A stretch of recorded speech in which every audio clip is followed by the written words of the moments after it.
Shalom, shalom à tous. Que la grâce de notre Seigneur Jésus-Christ de Nazareth, l'amour de Dieu notre Père et la communion du Seigneur Saint-Esprit soient votre partage. Aujourd'hui, nous n'aurons pas de louange pour commencer parce que l'autre appareil est déchargé et je n'ai pas pu m'organiser à temps pour pouvoir mettre tout cela en place, mais à cela ne tienne, nous allons directement passer à la parole. Merci beaucoup. Commencez à taguer les autres pour que, bien aimés, nous puissions débuter. Soyez abondamment bénis au nom puissant de Jésus-Christ de Nazareth. Merci au Seigneur Jésus pour la grâce qu'il nous accorde encore ce soir de pouvoir être là. Et comme j'ai l'habitude de dire, que c'est le Seigneur Jésus-Christ de Nazareth, bien-aimé, qui, par l'intermédiaire de ce qu'il avait dit à notre sœur Marthe, qui nous interpelle chaque fois que la part la plus importante, il est vraiment très très important que nous puissions de temps en temps nous asseoir pour, bien-aimé, recevoir la parole, pour, bien-aimé, écouter l'enseignement, pour recevoir les instructions qui nous viennent de la part du Saint-Esprit, parce que le premier moyen par lequel le Saint-Esprit parle, c'est spécifiquement, bien-aimé, au travers de sa parole. Alors Jésus avait dit à Marthe qu'elle se préoccupait pour trop de choses pour rien, et Jésus a ajouté qu'une seule chose était importante, et c'est Marie qui avait choisi la bonne part qui ne lui sera jamais ôtée. Et quelle était, bien-aimé, cette bonne part? La Bible nous révèle que Marie, bien-aimé, quand Jésus était dans la maison de sa grande sœur Marthe, Marie venait s'asseoir au pied du maître. Et Marie se faisait, bien-aimé, enseigner par le Seigneur. Alors, c'est ce que nous faisons, bien-aimé, tous les lundis. Nous nous effectuons, malgré, bien-aimé, les hauts et les bas d'être là. Ça fait à peine 4 minutes que j'arrive à la maison. Donc, je n'ai fait plus que le temps de mettre le téléphone. Et puis, je me suis rendu compte qu'il était déjà pile. C'est pour cela que si vous êtes là, nous avons directement commencé parce que c'est plus important que tout le reste. Nous pouvons faire des arrangements, mais nous pouvons aussi, le plus important, c'est que nous ayons notre rendez-vous de ce soir parce que nous croyons et nous comptons sur le Saint-Esprit pour nous inspirer, pour, bien-aimé, nous conduire, pour nous guider et pour nous accorder, bien-aimé, la bonne direction de ce soir. Alors, je bénis le Seigneur pour ce moment. Je rends gloire, honneur à Dieu pour tout ce qu'il fait et je remercie, bien-aimé, le Saint-Esprit pour ces moments. Soyez abondamment bénis, soyez abondamment bien-aimés, privilégiés au nom puissant de Jésus-Christ de Nazareth. Et priez aussi que, je prie que le Seigneur étende sa main, que cette batterie tienne jusqu'à la fin parce qu'elle est à 35%. Et nous allons aller, bien-aimés, avec la foi, croyant qu'elle va nous laisser terminer notre enseignement de ce soir. Alors, merci beaucoup. La deuxième citation que j'ai l'habitude, bien aimé, de vous donner lorsque nous commencions, c'est que l'ange Gabriel avait dit à Daniel. L'ange Gabriel lui avait dit que dans les derniers temps, dans les temps, bien aimés, dans lesquels nous sommes, c'est ceux-là seulement qui connaîtront leur Dieu, qui agiront alors avec fermeté. Parce que le monde est en train, bien aimé, de nous amener à chavirer. Le diable veut nous amener, bien aimé, dans tous les vents de doctrine pour que nous puissions marcher clipant, clopant, comme les enfants d'Israël à l'époque d'Akab et Jézabel. C'est pour ça que, bien aimé, Élie les avait dit, pourquoi clochez-vous des deux côtés? Si l'Éternel est Baal, allez à l'Éternel. Si c'est Baal qui est Dieu, si l'Éternel est Dieu, plutôt, excusez-moi, si l'Éternel est Dieu, allez à l'Éternel. Si c'est Baal qui est Dieu, eh bien, allez à Baal. Donc, il faut faire un choix, c'est très très important que vous puissiez savoir vous positionner et pour, bien aimé, remettre votre vie au contrôle du Saint-Esprit. Alors, nous bénissons le Seigneur, je vais prier. Père, je te bénis pour ma soeur, pour mon frère. Merci pour, bien aimé, l'enseignement de ce soir. Nous nous abandonnons à toi et nous prions par ton Esprit, Seigneur, oh Dieu, que tu nous accordes la grâce. Seigneur, oh Dieu, que ton onction soit sur nous. La grâce de recevoir, Seigneur, oh Dieu, chacun d'entre nous, la portion, Seigneur, qui lui est destinée au nom puissant de Jésus-Christ de Nazareth. Saint-Esprit, ouvre ta parole et ouvre, Seigneur, oh Dieu, ma bouche, pour que, Seigneur, oh Dieu, par ma bouche, ce soit le canal, Seigneur, oh Dieu, apprêté, le canal disposé, le canal choisi, Seigneur, oh Dieu, pour ce moment. Louange, honneur à toi, Seigneur. Je te remets maintenant le contrôle de toutes choses. Bénis, Seigneur, oh Dieu, mon frère et ma sœur, au nom de Jésus. Amen, Amen et Amen. Merci beaucoup, soyez bénis. Lundi dernier, nous nous étions séparés, bien-aimés, lorsque nous avons fait la lecture de Matthieu chapitre 28. Et nous avions dit qu'il y a une distinction et c'était notre choix. Nous devons savoir, est-ce que nous sommes, bien-aimés, des disciples ou nous sommes des chrétiens, ou nous sommes la foule. Parce que Jésus, bien-aimé, demande que les disciples doivent être enseignés et la foule, bien-aimé, reçoit la prédication. La prédication, c'est pour toucher les foules, mais l'enseignement, c'est pour faire asseoir les disciples. Ceux-là qui sont, bien-aimés, disposés à accomplir la mission de Dieu, qui sont disposés à prendre le relais. Et c'est ce que l'apôtre Paul avait dit à son fils spirituel Timothée. Il dit, ce que tu as appris de moi, confie-le à d'autres personnes qui soient capables de confier aussi à d'autres. Donc, bien-aimé, notre évangile doit, bien-aimé, impacter sur 4 générations. La génération de Paul, la génération, bien-aimée, de Timothée, la génération des disciples, bien-aimés, de Timothée, et la génération de ceux-là que les disciples de Timothée devaient impacter.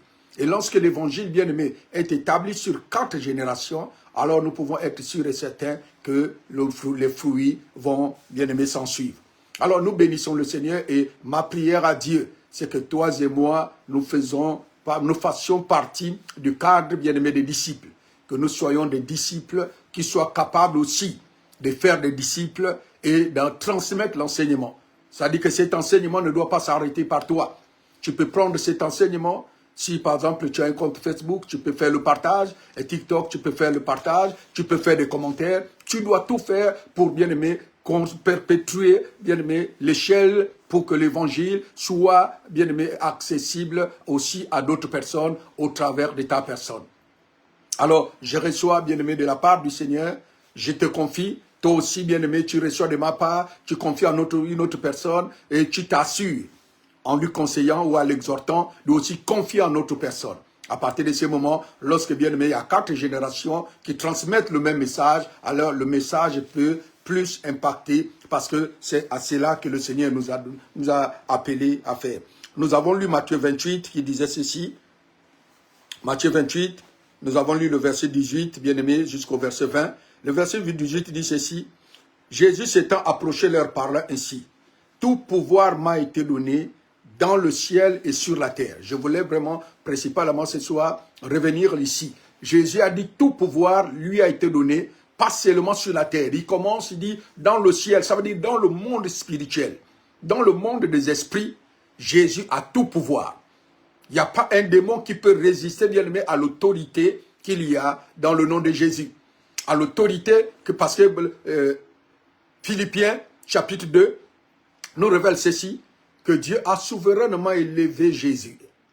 Et il a élevé le nom de Jésus. Et il a donné le nom qui est au-dessus de tous les noms, afin qu'au nom de Jésus, tous genoux fléchissent dans le ciel, sur la terre et sous la terre, et que toute langue confesse que Jésus-Christ est Seigneur à la gloire de Dieu le Père. Donc, bien aimé, il n'y a pas un autre nom dans le ciel et sur la terre qui est au-dessus du nom de Jésus.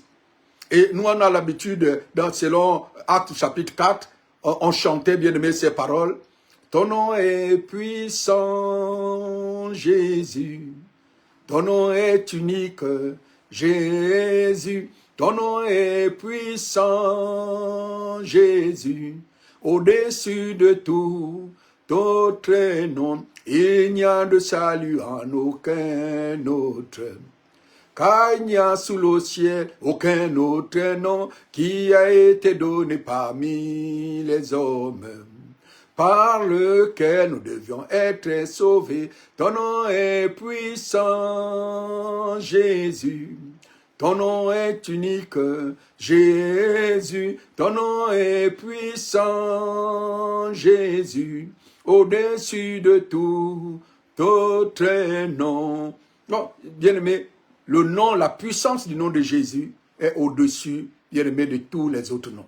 Il n'y a pas, bien-aimé, une puissance au-dessus du nom de bien-aimé, du nom de Jésus, au-dessus de celle de Jésus. Alors, si bien-aimé, si et seulement si tu as reçu Jésus comme Seigneur et Sauveur, il faut que tu saches que Jésus vit en toi par son esprit. C'est pour ça que j'ai l'habitude de vous rappeler que nous ne sommes pas, bien-aimés, des êtres humains normaux. Nous sommes des êtres humains, Seigneur bien-aimés, spéciaux. Nous sommes, bien-aimés, une race mise à part. C'est pour ça que la Bible nous appelle un sacerdoce royal, une nation sainte, un peuple acquis. Nous sommes une nation de rois et de sacrificateurs qui n'est pas n'importe qui. Parce qu'un être humain normal, c'est un être qui a un esprit, une âme et un corps. Mais nous ne sommes pas, bien-aimés, des êtres humains normaux. Nous avions, bien-aimés, deux esprits, parce que nous avons l'esprit de l'homme en nous, nous avons l'esprit de Dieu en nous, et bien-aimés, nous avons une âme et nous avons un corps. Donc il y a 4 entités qui, bien-aimés, que nous transportons à chaque instant. Et c'est ça, nous devions donner plus de la valeur au monde spirituel. Parce que nous ne sommes pas des êtres charnels, nous sommes, bien-aimés, des êtres spirituels, nous sommes des esprits. Alors, c'est pour cela, la première des choses, bien-aimés, c'est que nous devions accepter, nous devions réaliser, nous devions, bien aimés, marcher avec cela, que cette révélation soit permanente en nous, que Jésus a tout pouvoir dans le ciel. Il n'y a aucun esprit, bien aimé, qui est au-dessus du nom de Jésus. Il n'y a aucun esprit qui peut résister, bien aimé, au nom de Jésus, lorsque, bien aimé, nous le prononçons avec foi, avec connaissance, avec révélation. Je vous disais, et j'ai l'habitude de le dire, que la Bible que je tiens dans ma main, l'apôtre Paul dit, c'est une épée à double tranchant. Et quel est bien aimé ces livres-là? L'apôtre Paul dit qu'ici, il y a le Logos, ici, il y a le Réma. Et Jésus a dit, bien aimé, que ça, c'est lui. La parole, là, c'est lui. Et l'apôtre Paul dit, la lettre tue et l'esprit donne la vie. L'esprit vivifie. Alors, bien aimé, nous devons passer de la lettre à l'esprit. Nous devons passer du Logos au Réma. Nous devons passer, bien-aimé, de ce qui est écrit à ce qui est vivant. Et ce qui est vivant, bien-aimé, c'est quand le Saint-Esprit vient nous éclairer, raviver cette parole en nous. Et c'est pour ça que la Bible déclare, et la parole s'est faite chair. Il faut que la parole se fasse chair en toi pour que, bien-aimé, elle ait le pouvoir d'agir. Si la parole ne se fait pas chair en toi, elle aura du mal, bien-aimé, à agir dans ta vie. Mais qui doit nous donner la vie? Puisque Dieu a pris la vie, bien-aimé, qui est la sienne. Et il a mis cette vie en nous. Et c'est en nous maintenant, bien-aimé, de raviver toutes choses. La Bible de Jésus a dit, de la même manière que le Père a la vie, il a aussi donné la vie au Fils, afin que le Fils soit capable de la donner à qui il veut. De la même manière que Jésus, bien-aimé, était capable de donner la vie à qui il veut, il a pris cette vie, il nous l'a donnée, pour qu'aujourd'hui, bien-aimé, nous soyons capables de donner cette vie à qui nous voulions. Et la première des choses, bien-aimé, dont nous avons besoin, c'est de donner la vie à la parole. Oh, Riba Sakayama. Comment donner la vie à la parole? C'est tout simplement faire comme ce que je fais. Dès que cette vie rentre en toi, dès que cette parole rentre en toi, et elle sort avec foi, eh bien, elle a la force, bien-aimé, de créer tout ce que Dieu a pourvu qu'elle puisse créer. Parce qu'elle sort d'un être humain, d'un canal vivant. Et comme elle sort d'un canal vivant, elle sort avec la vie. Elle rentre en toi. Et en toi, là-bas, elle va trouver, bien-aimé, au travers de ton esprit, qui, bien-aimé, est connecté à l'Esprit de Dieu. L'Esprit de Dieu prend la vie, donne à ton esprit prend la vie, la bien-aimé transmet à la parole. Et quand tu libères cette parole, c'est pour ça que Jésus, lorsqu'il nous enseigne, Marc au chapitre 11, il a dit, si vous dites à cette montagne, ôte-toi de là, et va te jeter dans la mer. Et si tu ne doutes pas en ton cœur, mais tu crois que ce que tu dis arrive, alors cela te sera accordé. Donc ici, c'est que bien aimé, la parole que tu libères, qui vient de ton cœur, bien aimé, doit sortir avec foi. Pas de doute, mais si ne doute pas en ton cœur. C'est pour ça que Jésus a dit, c'est de l'abondance du cœur que la bouche parle. Alors si, bien aimé, nous sommes remplis de la parole de Dieu, nous allons parler selon la parole de Dieu. Si nous sommes remplis du monde, nous allons parler selon le monde. Nous allons réfléchir selon le monde. Nous allons penser selon le monde. C'est pour ça, bien aimé, nous devons privilégier ces moments où Dieu nous met en interaction avec la parole pour qu'elle nous fasse du bien. Alors Jésus dit ici, tout pouvoir m'a été donné dans le ciel. Et deuxièmement, ce n'est pas seulement au ciel. Il dit aussi, tout pouvoir m'a été donné sur la terre. Et nous devons le croire. Nous devons croire que Jésus a tout pouvoir sur la terre. Bien aimé. Ça, tu dois faire des expériences. Ne doute point à ton cœur. Je dis souvent, qu'est-ce que ça nous coûte de croire? Parce qu'il y a quelqu'un qui disait, la même énergie que tu dépenses pour croire est la même énergie, plutôt la même énergie que les gens dépensent pour douter est la même énergie qu'ils dépenseraient pour croire. Alors pourquoi la gaspiller pour douter alors qu'il suffit de croire. Décidons de croire. Et quand nous croyons, bien-aimés, continuons à croire. Les disciples ont demandé dans Actes chapitre 1 à Jésus, que est-ce que quand tu nous dis là, que tu vas aller au ciel, tu vas revenir, et que tu vas faire ceci, est-ce que c'est à ce moment-là que tu vas rétablir le royaume d'Israël? Actes des Apôtres chapitre 1. Lisons rapidement. Actes des Apôtres chapitre 1.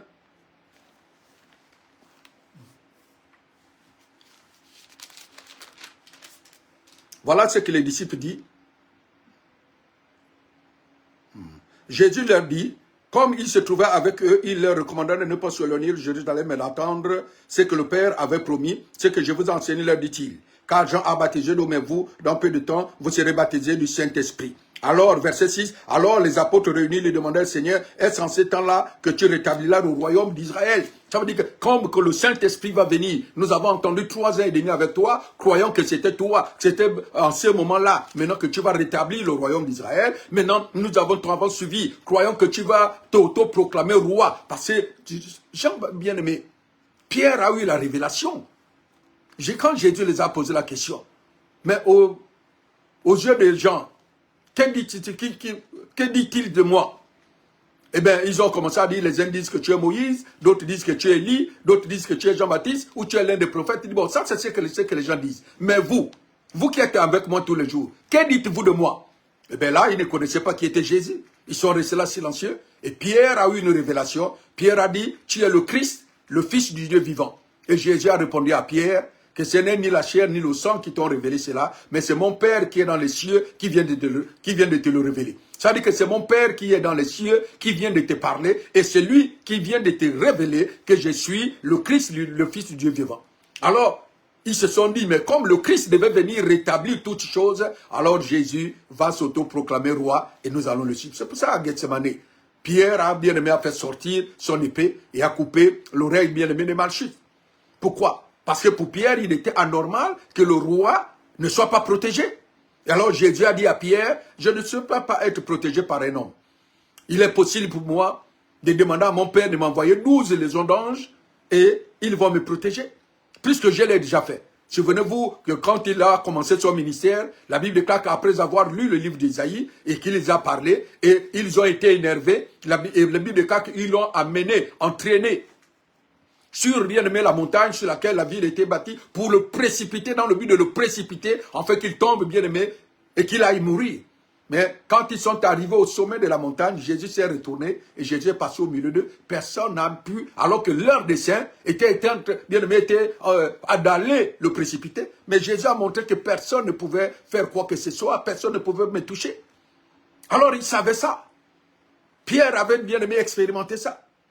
Et Jésus va dire que ce n'est pas à ce moment-là. Voilà ce que répond Jésus. Donc au verset 6 ici, il pose la question, est-ce que c'est à ce moment-là que tu vas rétablir le royaume d'Israël? Et Jésus va bien aimé leur répondre, ce n'est pas à vous de connaître le temps ou le moment que le Père a fixé de sa propre autorité. Donc, bien aimé, quand nous marchons avec le Seigneur, ne décidons pas à la place de Dieu.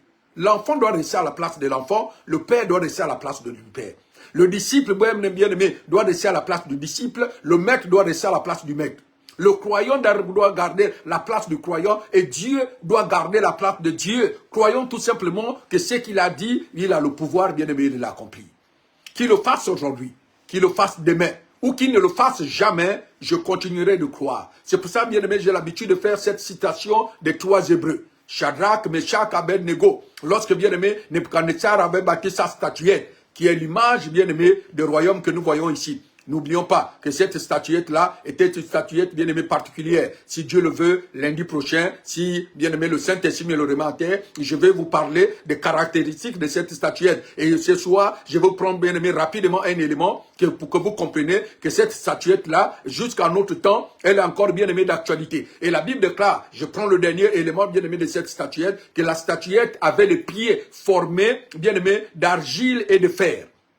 Vous comprenez? La statuette que Nebuchadnezzar avait bâtie était formée, les pieds étaient d'argile et le fer. Et si vous, bien aimé, faites les recherches, vous allez voir que l'argile et le fer ne peuvent pas s'associer. On ne peut pas bien aimé mélanger l'argile avec le fer. Les deux ne vont pas ensemble.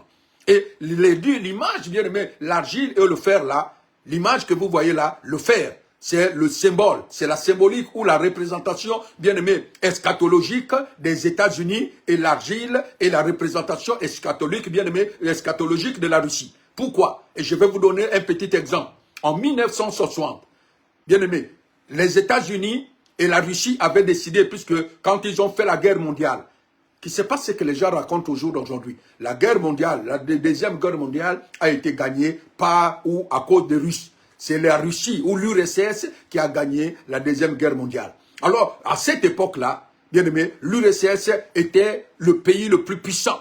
Ils étaient un peu au-dessus des États-Unis.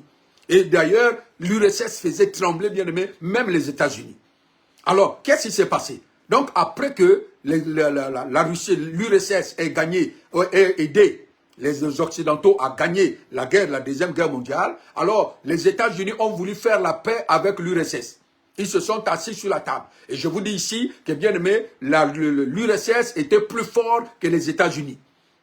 Alors, quand ils se sont assis sur la table, le côté des États-Unis était représenté par le président, c'était Eisenhower, et le côté de l'URSS, c'était Khrouchtchev.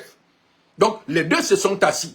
Ils ont eu 3 jours, bien aimés, d'échange, 3 jours de négociations. Comment on va faire cet appel? Comment on va faire au moment où, bien aimé, les secrétaires ont signé le protocole d'accueil, plutôt d'accord. Ils ont signé ce protocole d'accord. Alors, ils ont amené le protocole d'accord sur la table. Ils ont donné à Khrouchtchev.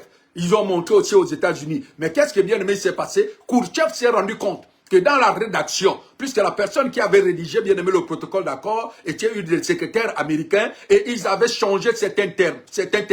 Alors, quand Khrouchtchev a lu les termes finaux par rapport à ce qui avait été négocié, il s'est rendu compte qu'il y avait une petite différence avec ce qu'ils se sont dit. Alors, au moment où Eisenhower avait pris, bien aimé, son stylo pour vouloir signer, Khrouchtchev a enlevé, bien aimé, la chaussure, son soulier, et a tapé sur la table. Il a dit, il est impossible que l'URSS fasse alliance avec les États-Unis.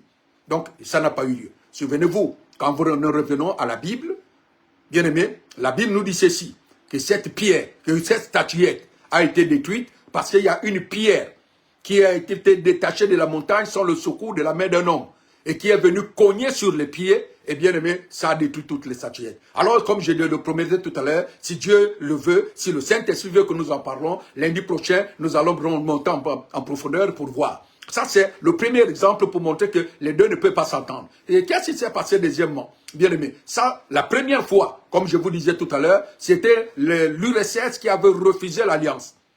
Impossible de faire. Alors, qu'est-ce qui s'est passé? Il s'est passé que, bien aimé, deuxièmement, en l'an 2000, puisque en 1991, la fédération du RSS a été disloquée, bien aimé, avec Gorbatchev et du côté des États-Unis. Les Américains ont réussi, bien aimé, de les créer tellement de problèmes et que l'URSS s'est dispersé. Et c'est pour ça que vous voyez aujourd'hui, par exemple, des États comme l'Ukraine, la Finlande, tout cela, ils ont pris leur indépendance, alors que tous ces États faisaient partie, bien aimé, du royaume de l'URSS, de la fédération de bien aimé de l'URSS. Donc, mais c'est pas ça le but. Le but ici, c'est pour vous montrer qu'en l'an 2000, la première réunion, quand ils se sont assis, c'était, je vous ai dit, c'était en 1960. La deuxième fois, en l'an 2000. Et là, c'était maintenant sous proposition. La première fois, c'était sous proposition des États-Unis. La deuxième fois, c'était sous proposition, bien aimé, de la Russie. Avec, bien aimé, Poutine. Poutine a demandé de rentrer dans l'alliance avec, bien aimé, l'OTAN. Alors, il y a eu des négociations. Au dernier moment, les Américains ont dit qu'on ne peut pas faire l'alliance avec les États-Unis. Alors, c'est pour ça que j'ai moi-même plutôt avec la Russie. C'est pour ça que j'ai l'habitude de dire que si leur histoire d'OTAN était bien aimé une confédération de paix, la meilleure manière, c'était faire bien aimé la paix avec la Russie pour que tout le monde... Mais ils ne peuvent pas s'entendre et ils ne pourront jamais s'entendre. Il va falloir bien aimé que le Seigneur fasse ce qu'il a à faire pour que chacun d'entre eux aille de son côté, parce que l'argile et le fer ne peuvent pas s'entendre. Donc en l'an 2000, bien aimé, pendant que la Russie voulait bien aimé la paix, ben, les États-Unis ont dit on ne peut pas faire la paix avec la Russie. C'est pour vous montrer, bien aimé, par rapport à ces deux éléments, que les deux là, la statuette, bien aimé, que Nebuchadnezzar avait bâtie est encore d'actualité jusqu'à aujourd'hui. Et bien aimé, lundi prochain, si Dieu le veut, on en parlera. Alors, je reviens, bien aimé, à ce que je disais tout à l'heure. Pour bien comprendre, bien aimé, ce qui se passe dans ce monde, il est très, très plus important aussi que nous puissions de temps en temps rentrer dans l'eschatologie. Parce que l'eschatologie, c'est l'étude, bien aimé, des temps de la fin pour savoir à quel moment nous sommes et qu'est-ce qui est en train de se passer par rapport à la Bible. Parce que si la Bible dit vrai, si la Bible ne dit pas vrai. Parce que, bien aimé, si la Bible n'était pas la parole de Dieu, ces événements ne pouvaient pas venir se reproduire exactement comme ce que la Bible a dit. Par exemple, l'événement que nous attendons et qui est en train d'être expérimenté ici, l'année dernière en 2024, pour ceux qui écoutaient mon témoignage, j'ai vu une jeune fille qui a payé dans le magasin ici en France, l'éclair, bien aimé, avec la puce dans sa main, ici. Elle est venue, elle a fait passer, bien aimé, sa main sur la commande et puis ça a payé sa facture. Donc ça va être expérimenté. Mais si la Bible n'était pas la parole de Dieu, comment, bien aimé, Jean avait vu qu'on faisait ça? Dans le livre de l'Apocalypse, il est écrit qu'ils feront ça aux gens. Donc, c'est ce qui se passe. La Bible est la parole de Dieu. Et c'est très, très important, bien aimé, que nous puissions nous asseoir pour la lire, pour la méditer et aussi pour l'étudier. Et là, nous allons comprendre comment le Seigneur est en train de nous conduire.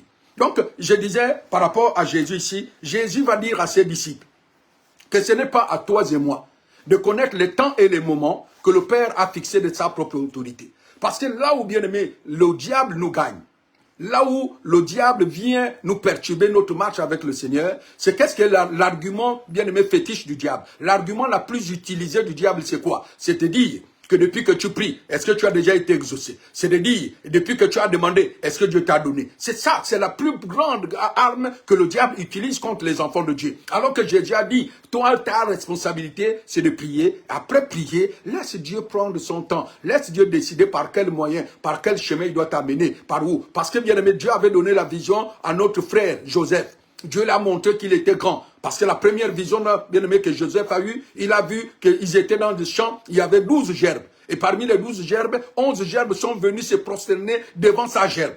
Et ses frères se sont rendus compte que là, la vision de Joseph est en train de te montrer que nous allons venir nous prosterner devant lui. Puisque les 12 gerbes, c'est les 12 fils de Jacob que nous sommes. Et la gerbe de Joseph, bien aimé, qui est restée debout. Et les autres se sont prosternés. Ça veut dire que c'est Joseph et nous allons venir se prosterner. Ils ont gardé ça. Joseph a fait une deuxième vision. Et dans la vision, ce n'est plus seulement, bien aimé, 11 gerbes, mais avec les 11 gerbes, avec le soleil et la lune, plus les 11 gerbes sont venus se prosterner devant lui. Et même quand Joseph est allé raconter cette vision, bien aimé, à Jacob, son père, Jacob même s'est énervé. Et Jacob a dit à son fils Joseph, tu veux dire que même moi, ton père, et ta maman, bon, disons, c'était Samarat, puisque Rachel, sa mère, était déjà morte, et ta mère, nous allons venir nous prosterner avec toi, devant toi, avec tes frères. Alors même, bien aimé, le père de Jacob, plutôt le père de Joseph, Jacob, n'avait pas été d'accord avec cette vision. Et les frères qui ont entendu cela, qu'est-ce que les frères ont dit? Les frères ont dit, ah, ces garçons-là, les visions qui insistent là, parce que c'était des gens bien aimés qui étaient enseignés sur la base de la Torah. La Torah, c'est les 5 livres bien aimés de Moïse, la Genèse, l'Exode, Lévitique, Nombre et Deutéronome. Ça c'est la Torah. Donc, ils connaissaient ça. Ils savaient que, bien aimé, quand une chose se répète, quand Dieu répète la chose, quand tu as la vision, une fois, 2 fois, 3 fois, successivement, ça veut dire que la chose a été arrêtée de la part de l'Éternel. Alors, ils se sont dit, si Joseph là, la vision là, il continue à le voir, et nous savons que Joseph n'a pas l'habitude de mentir, ça veut dire que Dieu a arrêté cela pour faire en sorte que nous venons nous prosterner devant Joseph. Alors, bien aimé, ils vont formenter un plan et ils vont vouloir le tuer. Mais il y a une chose, bien aimé, qu'ils ne savaient pas. C'est que Joseph, ces jours-là, n'était pas parti vers eux de son propre chef. Waouh! Oh, laissez-moi vous dire quelque chose. Joseph, ces jours-là, était parti vers eux, envoyé par son père. Et c'est ce que j'ai dit souvent aux gens, que lorsque le père, bien-aimé, lorsque tu fais quelque chose sous le mandat de ton père, quelle que soit la virulence du diable, bien-aimé, ça te propulsera toujours au sommet. Lisez bien la Bible. Vous allez vous rendre compte que Saül est devenu roi à cause de ce que son père, là, a bien aimé, envoyé chercher les ânesses qui étaient perdues. David est devenu roi à cause de ce que son père l'a envoyé donner la nourriture, bien aimé, à ses frères. Alors chaque fois qu'un homme obéit à la volonté de son Père, quel que soit, bien-aimé, ce que l'ennemi va vouloir faire, bien-aimé, cette personne va toujours triompher. C'est pour cela, la Bible dit ceci, même dans les 10 commandements. Le commandement le plus important qui était accompagné d'une promesse, c'était honore ton père et ta mère, afin que premièrement, tu vives heureux, deuxièmement, tu vives longtemps sur la terre. Alors c'est le principe, bien-aimé. Si le père te demande de faire quelque chose, même si le diable se lève, même si au début tu as l'impression que ça va t'amener des problèmes, ça t'amènera à la gloire. Pourquoi? Parce que la parole, bien-aimé, que le père libère sur son enfant, est obligé de réussir. Isaac avait libéré de bonnes paroles. Il avait béni, bien-aimé Jacob. Jacob va aller chez Laban. Et Laban va, bien-aimé, faire en la vie de Jacob, bien-aimé, tout un problème. Il décide d'une chose et puis Laban change. Laban change. Il décide d'une autre, Laban change. Mais comme Isaac avait béni Jacob, bien-aimé, les ruses de Laban ne pouvaient pas arrêter Jacob. Dieu était obligé de bénir Jacob. Alors, c'est ce qui se passe dans nos vies, bien-aimés.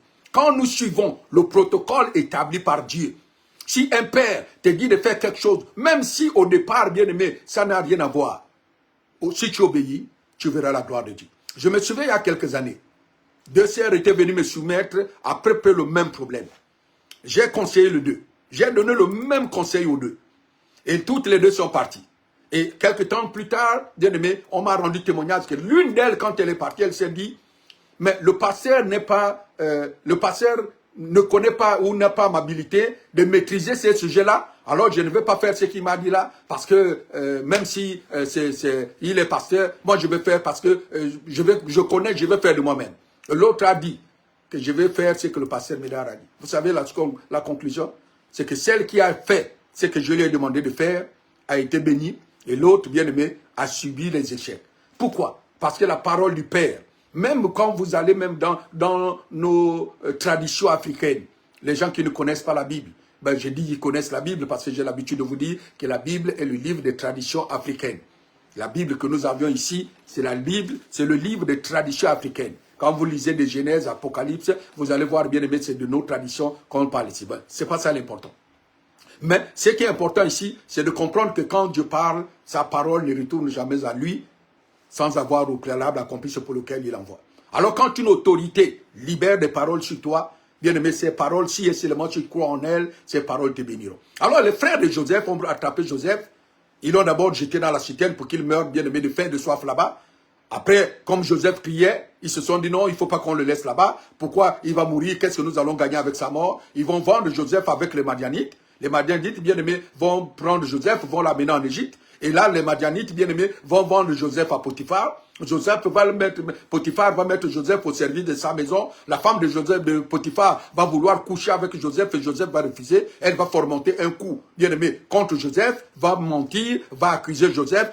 Potiphar va attraper Joseph, va le jeter en prison. Il va être condamné à mort et pour s'attendant à être pendu. Mais Joseph, malgré le fait qu'il savait que humainement parlant, après la prison, c'est la pendaison. Parce qu'il n'avait personne pour plaider pour lui. Premièrement, c'était un esclave, c'était un bien-aimé, c'était un étranger. Et troisièmement, le crime pour lequel, la raison pour laquelle on l'avait jeté en prison, c'est une raison qui ne pardonnait pas. Vouloir, bien-aimé, abuser de la femme d'une autorité en Égypte, c'était un crime passible de mort. C'est pour ça qu'il avait été condamné à mort. On l'a mis dans la prison intérieure pour qu'il soit pendu. On attendait, bien-aimé, que le jour que Pharaon va décider de sa pendaison.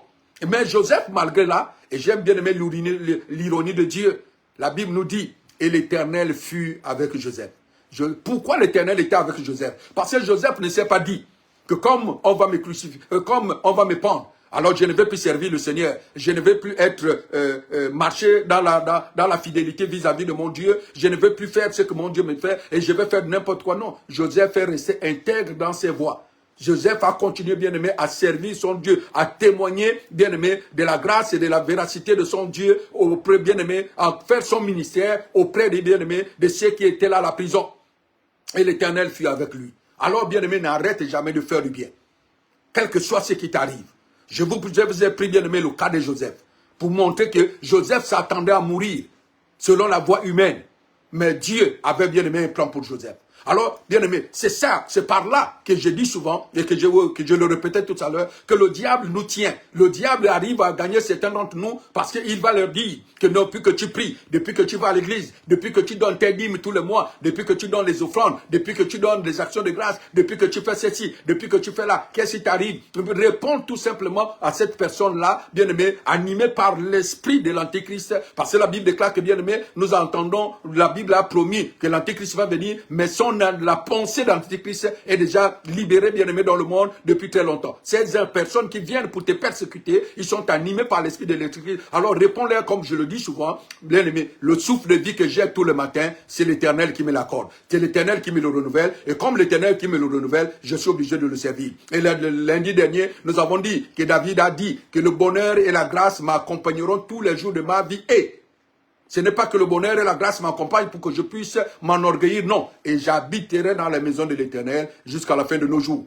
jusqu'à la fin de mes jours. Et nous disions que, bien aimé, que David était un roi, il avait un palais. Mais il dit, le bonheur et la grâce viennent dans ma vie, Dieu me bénit pour que je puisse m'attacher à la maison de mon Dieu, pour que je puisse m'attacher à l'avancement du royaume de mon Dieu, pour que je puisse m'attacher, bien aimé, au service, bien aimé, de la maison de l'Éternel. Alors ça, c'est très très important que nous comprenions. Et nous connaissons, bien aimé, comment ça a terminé cette histoire-là. Bien aimé, Pharaon a élevé Joseph, il a mis premier ministre. Alors, tout à l'heure, je prenais aussi le deuxième exemple. Que lorsque Nebuchadnezzar avait bâti cette statuette, qu'est-ce qui s'est passé? Et ils ont, bien aimé, un édit avait été, bien aimé, voté. Une loi a été votée, bien aimé. Dans tout le royaume, bien aimé, de Babylone, on a voté une loi.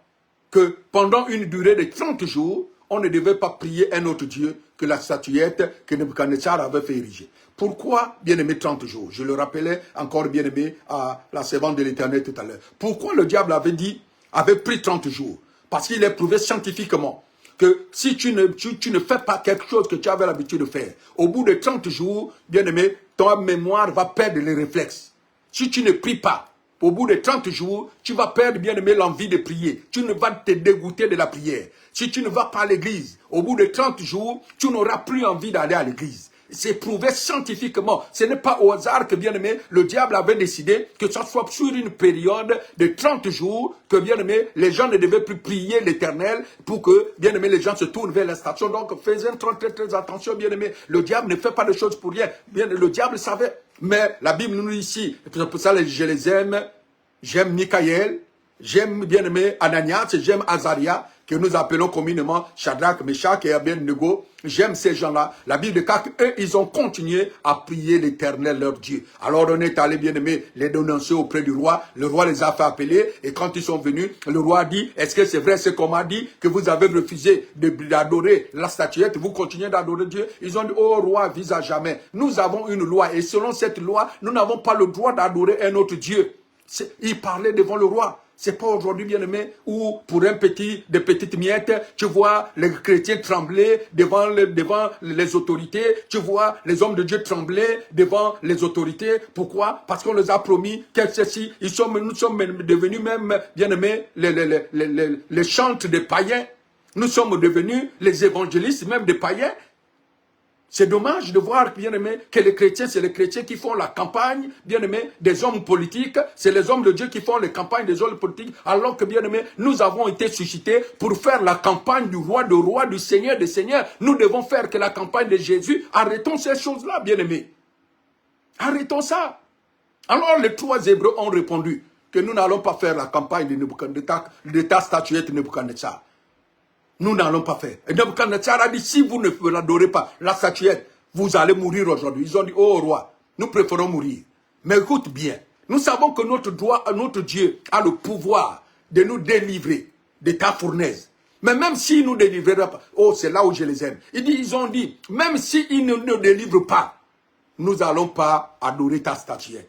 Nous allons préférer mourir avec la foi, mourir dans l'intégrité, mourir en étant fidèle à Dieu, au lieu de renoncer notre foi, au lieu, bien aimé, d'adorer d'autres choses, au lieu de faire des choses que Dieu ne veut pas. La Bible nous appelle, nous révèle que notre Dieu est un Dieu jaloux. Alors, bien aimé, cessons de faire ce que nous avons à faire, parce que, bien aimé, les plans de Dieu sont connus de tous les enfants de Dieu. Nous avons, bien aimé, sa parole, nous avons sa volonté. Dieu est un Dieu jaloux. Et après quoi, nous nous étonnons pourquoi ceci, pourquoi cela. Mais bon, à cela ne tienne, je m'adresse à vous que nous avons décidé, bien aimé, de faire la campagne de Jésus-Christ de Nazareth. C'est lui notre candidat. C'est lui notre roi. Alors, à chaque jour, nous, bien aimés, nous sommes, bien aimés, en élection. Nous sommes en campagne électorale. Nous sommes chaque jour en campagne électorale. Et en quoi consiste, bien aimé, cette campagne? C'est aller dire à tout le monde que Jésus sauve, Jésus guérit, Jésus délivre, et Jésus fait encore du bien, et donne ton cœur à Jésus. Voilà notre, bien aimé, le sujet. Voilà notre comment ils appellent ça? Notre programme de société. C'est dire au monde que Jésus est le Fils de Dieu. Il sauve encore, il veut te sauver. Il guérit encore, il délivre, bien aimé, il veut te délivrer. Il bénit encore, il veut te bénir. Il protège, il t'élève, il fait tout. Bien aimé, il n'a pas changé, il est le même hier, aujourd'hui, éternellement. Et enfin, que bien aimé, quelques-uns au travers de nous rentrent dans le royaume. Alors, ces trois Hébreux ont résisté. Et Nebuchadnezzar a demandé, avec la colère, de chauffer, qu'on chauffe encore la fournaise 7 fois plus. Mais lorsqu'il sait que Nebuchadnezzar oubliait, c'est que Jésus les attendait déjà en bas là-bas. Alors, bien aimé, faisons confiance à cet homme-là. Il s'appelle fidèle. La Bible déclare qu'aussus ses épaules, bien aimé, se repose toute la domination. La Bible déclare qu'il est l'image du Dieu invisible. Il est le premier-né de toute la création. Il est le roi des rois. Il est le Seigneur des seigneurs. Il est le lit de la vallée. Il est la rose de Saron. Il est l'étoile brillante du matin. Il est celui qui ouvre, personne ne peut fermer. Il est celui qui dit oui et personne ne peut dire non. Il est celui qui élève et personne bien-aimé ne rabaisse. Il est celui qui bénit et personne bien-aimé ne maudit. Il est Jésus-Christ de Nazareth. Il est la pierre angulaire, bien-aimé. Il est la pierre qui se détache sans le secours d'une main. Il est, bien-aimé, celui qui nous a sauvés. Celui qui nous aime. Et celui qui nous aimera toujours. J'ai dit aux gens, la dernière fois, j'ai un peu poste, j'ai dit, et je le répète encore ce soir, qu'il nous aime aujourd'hui comme nous sommes. Parce que, bien aimé, l'amour de Dieu est immuable. Dieu ne peut pas t'aimer plus aujourd'hui parce que tu es chrétien que quand tu étais encore païen. Parce que Dieu est amour. C'est nous qui avons l'amour. Nous ne sommes pas amour. Nous avions une dose d'amour en nous. Alors c'est pour ça que notre amour, bien aimé, est variable.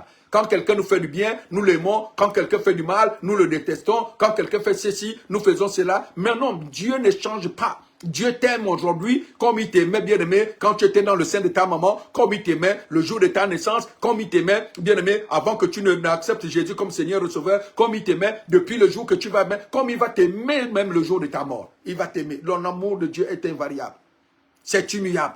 Dieu t'aime aujourd'hui comme il aime le païen. Parce que nous sommes tous ces créatures. J'ai dit la différence entre nous, bien-aimés, et les païens, c'est que nous avons eu la grâce de reconnaître que Jésus est Seigneur et Sauveur. Et nous avons été élus pour que nous fassions partie, plus des créatures de Dieu, mais bien aimés, des enfants de Dieu. Nous ne faisons plus partie, bien aimés, des créatures, nous sommes la famille de Dieu. C'est ça la différence entre la nouvelle alliance, l'ancienne alliance. Dans l'ancienne alliance, bien aimé, Dieu était un Dieu qui avait un peuple, mais dans la nouvelle alliance, Dieu est un Dieu qui a une famille. Donc nous ne sommes plus seulement le peuple de Dieu, mais nous sommes, bien aimés, la famille de Dieu, nous sommes les enfants de Dieu. De la même manière, bien aimé, quand vous avez un président, les enfants du président font partie du peuple bien-aimé de la nation. Je peux prendre par exemple le cas, quel est le bon cas? Oui, je prends par exemple le cas des États-Unis. Les enfants de Trump sont des citoyens américains. Mais vis-à-vis de Trump, ils ne sont pas seulement citoyens américains, ils sont citoyens américains et ils sont bien-aimés encore enfants de Trump. Et c'est ce que nous sommes. Nous sommes les créatures de Dieu, mais nous ne sommes pas seulement des créatures de Dieu, nous sommes aussi, bien-aimés, ses enfants, les membres de sa famille. Alors, c'est très très important. Permettez que je termine ces moments ce soir avec, bien aimé, une parole de bénédiction pour chacun d'entre nous. Philippiens chapitre 4. Philippiens chapitre 4. Alors, dans Philippiens chapitre 4, à partir du verset 2, bon, moi c'est le verset qui m'intéresse, c'est le 6, mais je vais lire à partir du verset 2. L'apôtre Paul dit ceci. J'exhorte Évodie et j'exhorte Syntyche. C'était des sœurs en Christ. Il dit à être d'un même sentiment dans le Seigneur. Et toi aussi, fidèle collègue. Vous comprenez? Donc, ce n'est pas seulement à Évodie, à la sœur Évodie, à la sœur Syntyche. Il dit toi aussi. Je t'exhorte aussi. Donc, l'exhortation là aussi, elle est pour nous. Et c'est pour ça que j'aime ces textes-là. Il dit j'exhorte Évodie, j'exhorte Syntyche à être d'un même sentiment dans le Seigneur. Et verset 3, il dit, et toi aussi, fidèle collègue, oui, je te prie de les aider, elles qui ont combattu pour l'évangile avec moi et avec Clément et mes autres compagnons d'œuvre dont les noms sont écrits dans le livre de vie. Ça veut dire qu'ils étaient déjà bien-aimés dans le repos auprès du Seigneur et leur nom était écrit dans le livre de vie. Et c'est ce qui est bien-aimé, je disais tout à l'heure, qu'il vaut mieux garder la foi jusqu'à la fin, en fait que nos noms ne soient pas effacés du livre de vie, mais que nos noms ils sont écrits, parce que nos noms ne sont pas écrits à cause des œuvres, nos noms sont écrits à cause de notre foi. Dès le jour que nous confessons Jésus comme Seigneur et Sauveur, alors bien-aimé, Jésus écrit nos noms dans le livre de vie, dans le registre bien-aimé des naissances. De la même manière, par exemple, je prends le cas du Canada. Le cas du Canada, quand un enfant naît, c'est pas toi, c'est pas le père qui va bien-aimé à la mairie pour aller faire la déclaration, c'est automatiquement de la maternité, bien-aimé, puisque c'est numériquement, la maternité envoie à la mairie et la mairie t'établit bien-aimé, un acte de naissance pour reconnaître que tu es ainsi, il y a tel qui est né là-bas. C'est comme ça que ça se passe aussi dans notre royaume. Dans notre royaume, dès que tu nais, alors bien-aimé, Jésus donne l'ordre. À partir de ce moment, on t'établit un acte de naissance, on t'établit, bien-aimé, une carte d'identité du royaume en disant que Médard est un citoyen, bien-aimé, du royaume des cieux. Verset 4. Il dit, réjouissez-vous toujours dans le Seigneur. Je le répète, réjouissez-vous. Réjouis-toi toujours dans le Seigneur. Réjouis-toi. Parce que la Bible déclare qu'au reste, nous savons que toutes choses coopèrent au bien de ceux qui aiment Dieu, de ceux qui sont appelés selon ses desseins. Donc, quel que soit, bien aimé, ce que nous vivons, nous devons toujours nous réjouir dans le Seigneur. Et verset 5 qui dit, que votre douceur soit connue de tous les hommes, le Seigneur est proche. Pourquoi nous devons nous réjouir? Nous ne nous réjouissons pas de ce que, bien aimé, nous sommes tous des milliardaires, mais nous nous réjouissons de ce que le Seigneur est proche, de ce que le Seigneur va bientôt venir nous chercher. Nous irons à sa rencontre, bien aimé, dans les airs, et nous passerons, bien aimé, l'éternité auprès de lui pour le louer, l'adorer, et, bien aimé, se mettre à son service. Verset 6 maintenant, là où, bien aimé, je vous disais que le verset qui m'intéressait ce soir. Il dit, ne vous inquiétez de rien. Vous comprenez? Ne t'inquiète de rien. Ne vous inquiétez de rien. Philippiens chapitre 4, verset 6. Ne vous inquiétez de rien, mais en toute chose, faites connaître vos besoins à Dieu. En toute chose, faites connaître tes besoins à Dieu. Par des prières, c'est ce qu'il dit, faites connaître vos besoins à Dieu. Par des prières et des supplications avec des actions de grâce. Donc, ta responsabilité, c'est que chaque fois quand tu as un besoin, fais-le connaître à Dieu. Au lieu de dire que non, ça fait longtemps que je prie, je n'ai pas eu. Non, écoutez ce qui est bien aimé, ce passage dit. Il dit, ne vous t'inquiète de rien. Quand tu es là, tu te rends compte que non, tu as besoin d'argent, fais connaître ton besoin. Seigneur, pour le moment, ne dis pas que j'ai besoin d'argent. J'avais fait une expérimentation bien aimée à Libreville. J'ai dit à quelqu'un, est-ce que quelqu'un me dit qui a besoin d'argent? La personne s'est levée. Tu as véritablement besoin d'argent? Oui.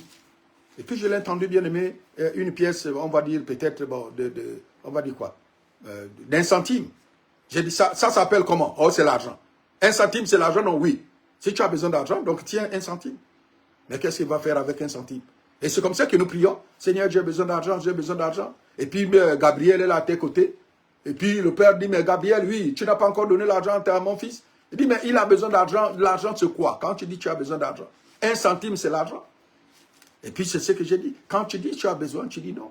J'ai besoin, par exemple, de 14 000 € parce que j'ai besoin de m'acheter une voiture. Et là, à partir de ce moment, le besoin qui est retenu, c'est 14 000 € pour payer une voiture. C'est comme ça. Là, il y a une clarté dans ta demande. Ce n'est pas les demandes, les prières que nous faisons, tout chant de prières. Après, nous nous étonnons. Pourquoi nous ne sommes pas exaucés? Besoin d'argent, besoin d'argent. Non. Le besoin d'argent, c'est quoi? Dis c'est que donc le montant dont tu as besoin et pourquoi tu as besoin et soutiens-le. Puisque le Seigneur dit, viens et plaidons ensemble. Montre-moi. Viens plaider pourquoi on doit te le donner. C'est pour ça, c'est toutes ces choses-là, toutes ces petites choses-là qui amènent les chrétiens à être bien-aimés, frustrés parce que mon peuple périt parce qu'il manque d'enseignement. Parce qu'ils n'ont pas la connaissance, ils n'ont pas d'enseignement. Ils prient parce qu'on les a appris de non prier ou non. Bien aimé, il y a une méthodologie. Le royaume de Dieu est un royaume organisé. Dieu n'est pas un Dieu de désordre, c'est un Dieu d'ordre. C'est tout organisé. Il y a un protocole, bien aimé, pour atteindre, bien aimé, la chambre forte de notre royaume. Il y a un protocole pour aller à la banque. Parce que pour aller à la banque, il faut d'abord, bien aimé, ouvrir un compte. Il faut que ton compte soit actif. Il faut, bien aimé, que ton compte soit un compte courant. À partir de ce moment, si tu as un compte courant où de temps en temps, il y a des transactions qui se font, quand tu as un besoin, tu peux aller voir le gestionnaire pour dire au gestionnaire, bon, je sais que vous savez tout le temps, on me vire, par exemple, 3 000 € chez vous, eh bien, j'ai des interactions avec votre banque, chaque mois j'ai 3 000 € ici, mais mon besoin au jour d'aujourd'hui est de 14 000 € pour m'acheter une voiture. Alors vous me donnez 14 000 €, et puis dans les 3 000 € là, qui rentrent de temps en temps, vous allez reprendre ce que vous allez reprendre pour jusqu'à bien aimé couvrir mes 14 000 €. À partir de ce moment, bien aimé, vous faites affaire avec la banque, et vous pouvez avoir, la banque peut vous donner vos 3 000 €. Et tout ce qui est sur la terre a été tiré, bien aimé, de ce qui se passe dans le ciel. Et dans le ciel, c'est comme ça. Les 3 000 €, je dis, c'est qui? C'est les dîmes et les offrandes que vous donnez, votre interaction avec le royaume. La Bible déclare, ne vous amassez pas des trésors sur la terre, mais amassez-les dans le ciel. Comment faire pour amasser des trésors dans le ciel? C'est par, bien aimé, ce que nous donnons pour l'avancement de l'œuvre de Dieu. L'avancement de l'œuvre de Dieu, là, bien aimé, c'est des trésors que nous avons au ciel.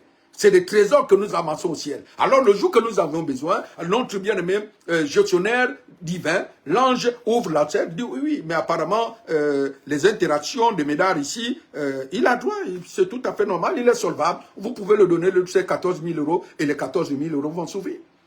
C'est peut-être petite chose que nous devions bien aimer comprendre. Quand nous comprenons que la méthodologie, les principes, parce que la généralité c'est bien, mais les principes c'est mieux. Les principes c'est ce qui nous fait asseoir et c'est ce qui nous amène. Alors la Bible dit ne t'inquiète de rien. En toute chose, fais connaître tes besoins à Dieu. Tu pries par des prières, par des supplications. Ça veut dire que tu viens interagir, comme je disais tout à l'heure, que la Bible nous demande, bien aimé, de venir plaider. Viens auprès du Seigneur, viens par des supplications, dis-lui pourquoi, bien aimé, tu as besoin de ça. Dis-lui pourquoi cette porte doit s'ouvrir. Dis-lui pourquoi tu dois te marier maintenant. Et tu lui as dit non. Tu as dit que j'ai été tiré de la côte d'un homme. Et j'ai besoin de me marier pour être à l'aise, pour te servir, pour que je ne sois plus de tentation à gauche, à droite. Et il faut que, bien aimé, tu viennes auprès de Dieu avec des arguments solides qui vont venir étayer ce que tu veux. C'est pas grave, oh non, Seigneur, oh je prie, Seigneur, donne-moi ceci, et puis après, on est frustré, oh non, Dieu ne m'a pas exaucé. Dieu va t'exaucer sur quoi?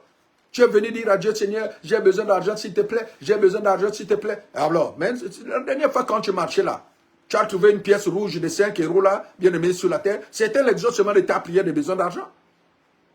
Parce que quoi? Parce que ta prière n'était pas spécifiée. Alors la Bible nous dit ici, nous revenons sur notre texte, j'espère que je ne te blesse pas, toi qui as ramassé, ou toi qui as vu 5 centimes un peu sur ton chemin, ne te vexe pas, c'était bien aimé un exemple général. Alors il dit, faites connaître vos besoins à Dieu, ne vous inquiétez de rien. Mais en toute chose, faites connaître vos besoins à Dieu par des prières, des supplications et des actions de grâce. Pourquoi on rend grâce à Dieu alors qu'on n'a pas encore reçu? Je rends grâce à Dieu, c'est comme ça, bien aimé, que le royaume est établi.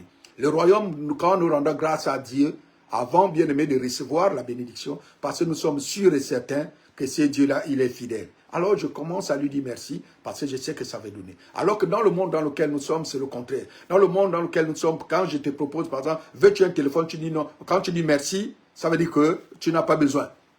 Mais dans le royaume, bien aimé, c'est toi, quand tu viens pour dire que j'ai besoin de tes téléphones, papa Médard, j'ai besoin d'un téléphone, et vraiment je te remercie parce que je sais que tu vas me donner ce téléphone, puisque c'est ta volonté de me donner cela. Alors je te remercie, papa, je suis venu t'apporter ma demande, parce qu'avec ce téléphone ici, je vais faire des directs, avec ce téléphone-là, je vais appeler mes bien-aimés qui ne viennent pas à l'église, avec ce téléphone, je vais faire ceci, je vais faire ça. Et tu commences, bien-aimé, à t'argumenter pourquoi, bien-aimé, papa doit te donner le téléphone.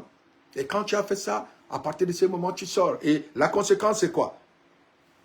Le verset 7 dit ceci, et la paix de Dieu, pas l'exaucement, et la paix de Dieu qui surpasse toute intelligence. Oh, j'aime ça.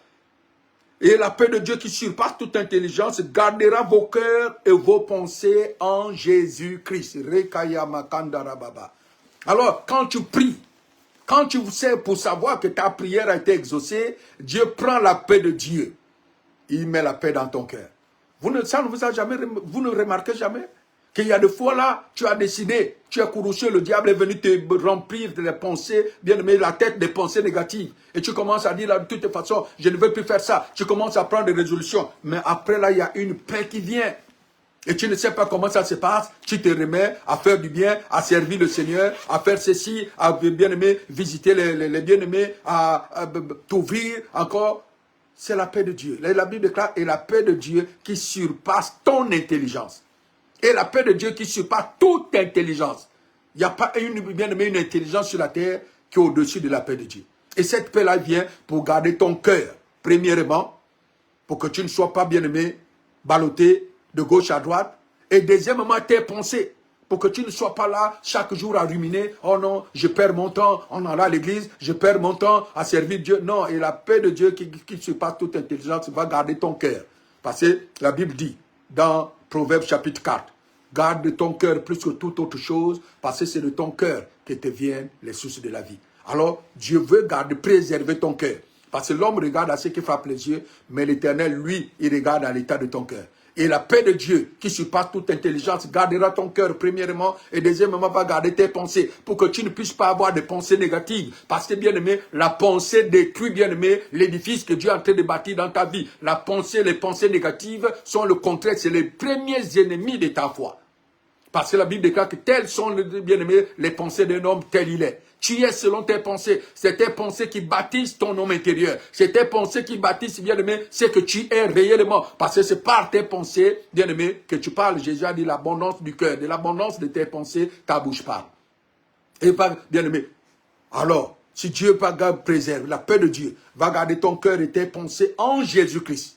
En Jésus-Christ. En Jésus-Christ, c'est qui? Dans la parole de Dieu. Au commencement était la parole était avec Dieu, et la parole était bien aimé Dieu. La parole, c'est là, donc les pensées en Jésus-Christ là, le bien-aimé, le Seigneur, tes pensées vont revenir dans la parole. Ton cœur et tes pensées vont être remplis de paroles. Alors quand tu as fini de prier, remplis de la parole. Ouvre la Bible. Va voir, bien-aimé, quand l'autre avait le besoin. Quelle était l'attitude de Sarah alors qu'elle était stérile et lui, il manquait d'enfants? Comment elle s'est comportée? Quelle était l'attitude, bien-aimé, de Anne? Quelle était l'attitude, bien-aimé, de tel? Quelle était l'attitude de David? Quelle était l'attitude? Alors tu vois ceux qui ont qui ont vécu déjà les mêmes situations que toi avant, et comment ils ont fait, comment Dieu a fait, bien-aimé, pour les accorder sa grâce et sa bénédiction. Alors tu commences à te comporter comme eux. Les mêmes causes produisent les mêmes effets. Et si tu fais ce qu'ils ont fait, alors le ciel va s'ouvrir et la main de Dieu va être sur toi. Alors, bien-aimés, soyez abondamment bénis. Soyez vraiment bénis. Notre temps est arrivé à son terme. Je vais m'arrêter par là ce soir. Et je prie que la grâce et la faveur de Dieu soient ton partage. Et j'espère, bien-aimé, que cette exhortation a touché ton cœur et que Dieu va te bénir. Passe une semaine agréable. Je vais prier. Père, je prie en faveur de ma sœur et de mon frère. En faveur de tes serviteurs, de tes enfants, Seigneur, oh Dieu, qui ont suivi cet enseignement, et ceux-là, bien-aimés, qui vont suivre Père Papa à la suite. Bénis-les. Garde, Seigneur, oh Dieu, les cœurs. Garde les pensées. Seigneur, oh Dieu, attaché à Jésus. Attaché à ta parole. Ô Saint-Esprit. La Bible déclare que Jésus a dit que tu devais venir nous rappeler toutes choses. Alors rappelle-les, Seigneur, oh Dieu, Papa. Leur engagement. Leur confession, Seigneur, oh Dieu. Rappelle-nous, Seigneur, oh Dieu, notre premier amour. Comment on était zélé, Seigneur, oh Dieu, d'être allé dans ta maison. Comment, Seigneur, oh Dieu, on était zélé de rendre témoignage de toi. Oh Père, je te remercie. Garde nos cœurs, Seigneur, et garde nos pensées. Guéris le corps. Guéris, Seigneur, oh Dieu, Papa, les vies. Et que la gloire, l'honneur, la puissance et la majesté soient à toi. Au nom de Jésus-Christ de Nazareth. Amen. Donc, merci beaucoup à tous. Bonne semaine et à lundi prochain à la même heure, 21h, bien-aimé, heure de l'Europe, et 20h, 21h, heure, bien-aimé, de Libreville. Que Dieu vous comble et qu'il vous bénisse au nom puissant de Jésus-Christ de Nazareth. Amen, amen et amen. Je vous aime tellement, mais je ne pouvais pas prendre encore plus de temps. Notre temps est arrivé à son terme. Et je sais que Jésus vous aime encore plus et le Saint-Esprit va, bien-aimé, parachever cet enseignement, va vous révéler encore d'autres choses au-delà, bien-aimé, de ce qu'il a déposé dans mon cœur et de ce que je vous ai dit ce soir au nom de Jésus-Christ de Nazareth. Alors à lundi, passez une semaine de victoire au nom de Jésus-Christ de Nazareth. Amen, amen, amen. Victoire, victoire, victoire, succès, succès, succès, au nom de Jésus. Alors, soyez bénis. À lundi prochain. Merci à tous. Amen.